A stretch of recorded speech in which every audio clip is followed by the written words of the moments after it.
Welcome to Chapter 12, Facing the Inner Critic. Your inner critic stands in front of your greatest treasure. A quote by Shar Sundust. And that is a great way for us to begin this chapter of really starting to understand why it's so important to begin to understand what the inner critic is and how much it gets in our way. So the inner critic is an internal voice or thought process that judges, criticizes, evaluates actions, decisions, and behaviors. And for most people, they find that it's almost constant in the back of their minds to the point where they don't even quite realize how much their self-talk, their negative self-talk is running in the background. And the point of starting to understand it is to recognize it because it is distorted and it's dysfunctional. So while there are times for us to self-parent ourselves or self-coach ourselves and to encourage ourselves to try harder, the inner critic does it from a place of like blame, shame. It's often demeaning. And again, so this is the idea of it being distorted. So other words for it are negative self-talk, comparison either to yourself in the past or yourself and others, self-blame, self-punishment, or a strive for absolute perfection. So remember, what we repeat often enough becomes an automatic subconscious thought. Remember how we learned about pathways and how we make stronger mental pathways the more often we think something. So when you have thought something often enough or repeated an action often enough, it actually gets stored from the conscious mind to the subconscious mind. And that now means it's like it's a shortcut or a loophole and it just feels automatic. Again, it's similar to tying your shoes. You don't have to think about how to tie your shoes. So unfortunately, the same thing can happen in a way that works against us. So you don't think to yourself, I need to make myself feel bad in order to motivate myself. It's just that inner critic automatically starts off with, what's wrong with me? That was such a dumb move. And the brain's thoughts can loop like it's stuck on a record, stuck on repeat. So it's important to start to understand that our brain has a lot of different radio stations, and you might be stuck on the negative inner critic. And what we want to talk about is how to start to turn the volume down and then actually learn how to turn the station in our own minds so that we start to have some control over our thoughts and we get to actually reprogram our brains. And it's important to understand that the true purpose, the kind of gold of the inner critic is that it's there to protect us from harm. It's there to help us learn from our mistakes, and essentially it's driving us to find belonging and love. The problem is, again, that it's distorted, it's become dysfunctional, and now it's doing more harm than good. It's often an automatic, near constant negative thought stream, and it can end up causing a lot of internal damage and pain. And again, let's take a moment to realize that human nature, human beings don't change not lasting change out of guilt, force, fear, deprivation, or punishment. The best research we have on how humans actually really learn and change is things that are playful. So the best thing that we can start to do is to learn to have compassion and to gently coach ourselves and coax ourselves into these new ways of being without, again, the shame, the blame, the name calling.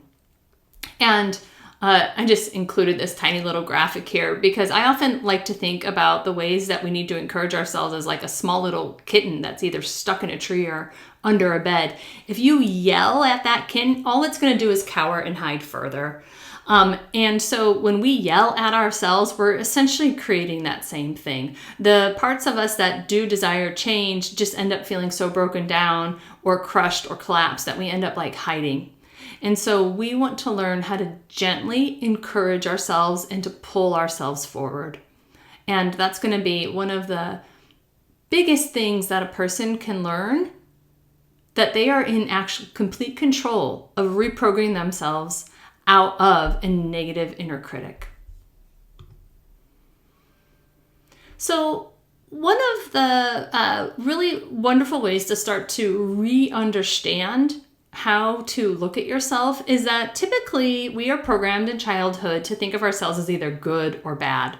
It's reinforced all the time when parents say something like, well, be good for the babysitter, or be good at school, be good and sit on the couch. And to a child's mind, it becomes oversimplified, and we start to understand ourselves as either good or bad. Now, we're aware that there's bad parts that parents or teachers don't want to see, so we start to learn at an early age to try to cut those parts off or push them away. Again, this is part of that Jungian work that is often called shadow work. So we start to have this concept that parts of us are not allowable, parts of us are not lovable. And then the more we start to separate from those parts, especially into adulthood, they become whole parts of ourselves that we don't even really know or understand. But we know that they make ourselves uncomfortable, and we fear that they are unlovable parts.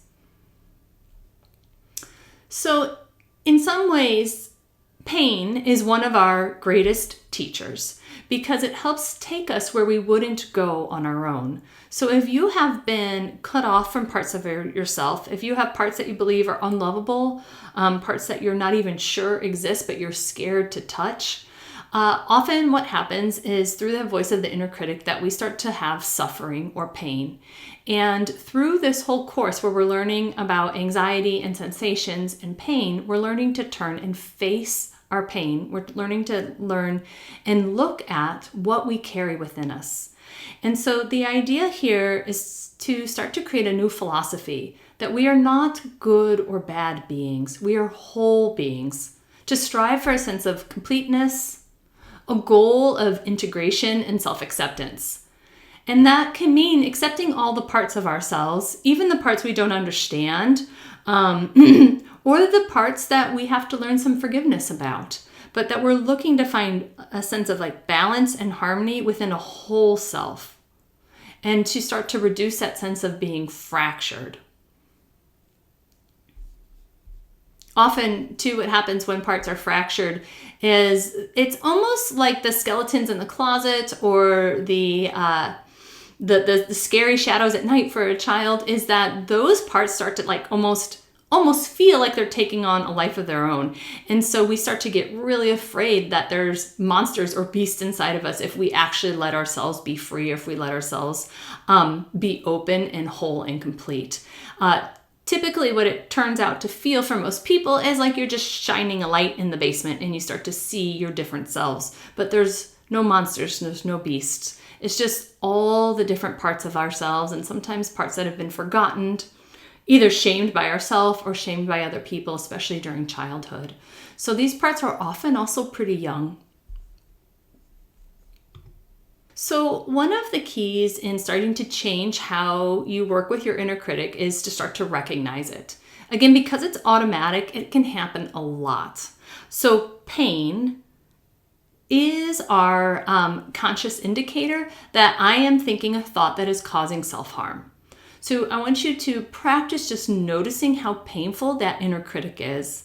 Notice if you would talk that way to other people, and notice what your own patterns and thoughts are. People often kind of get into a thought loop or a rut of having or using the same words against themselves. So one person might be saying oh, I always do the stupidest things, while somebody else might say, oh, I hope they don't find out about the real me. So we have different ways of speaking to ourselves. It's important to start to notice what are your patterns so you can start to really see just how often they're coming up. And the point with pain is that in this context, pain is almost, you could think of it as an error code. It's like as if when you start to feel pain after having an inner critic negative thought, it's your being's way of saying, you've made a wrong turn, you've made a false belief, there's an error in this thinking. And so pain kind of helps us start to recognize, I might be having a thought that I shouldn't believe, or I might be having a thought that's not true, and it causes me pain. So let's take a look at some of the reflections for this chapter. And the first thing starts off with an exercise that actually is very potent and has a lot of power to be transformative. So be sure to take your time with this. First, start off by listing 5 insults that you would hate to hear somebody say about you. 5 things that are in particularly very triggering. And then identify which insult hurts the worst. So you might understand that somebody might hate to be called selfish, while somebody else might truly hate to be called lazy.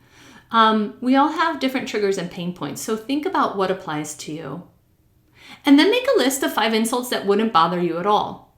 So let's say somebody said you dress funny. Maybe you don't care because you like your eclectic sense of dress, but it would be very painful to you if somebody said, oh, you're selfish.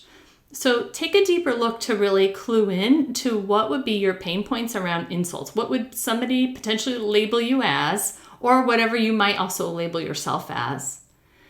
And then do what's called mirror work. Take that number 1 pain point. Let's choose you're selfish.